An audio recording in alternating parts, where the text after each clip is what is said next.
Bon nombre d'enfants de Dieu sont là à attendre à compter les jours. Ils s'imaginent être dans une sorte de hiatus, dans un lieu où la véritable œuvre de Dieu n'a pas d'impact sur leur vie. C'est faux. Tournons le dos à de telles pensées. Cette mentalité est traîtresse. Il est possible que nous ne soyons pas encore entrés dans notre ultime vocation, mais nous y sommes de façon relative, dès à présent.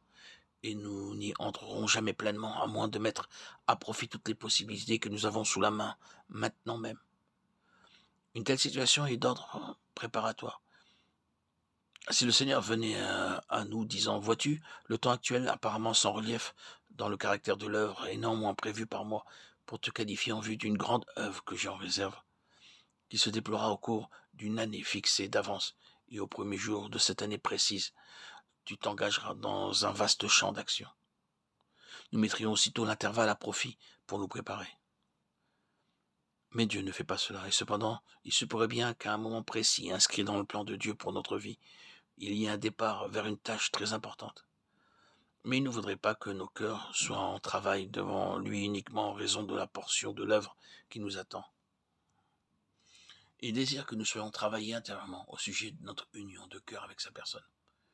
Il est si facile de rendre les gens diligents et sérieux lorsque vous leur donnez un travail précis à faire.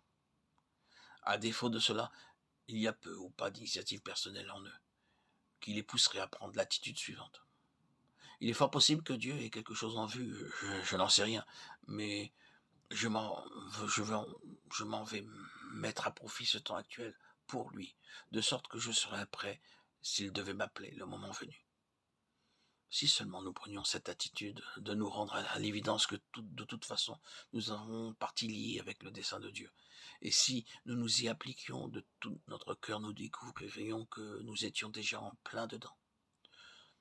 Notre présente situation est rattachée au dessein de Dieu par un lien très fort. Et si nous suivions cette ligne, si nous prenions cette attitude, nous verrions affluer en nous des énergies par notre détermination à poursuivre cet objectif. Par manque de vision, le peuple s'en va en morceaux. Ce n'est qu'une autre expression pour dire que la perte ou l'absence de la conscience d'un dessein signifie une perte de puissance. Rien n'est plus destructeur d'énergie que la perte du sentiment d'être gouverné par un dessein. Rien n'est plus démoralisant que de perdre le sens d'un dessein bien défini.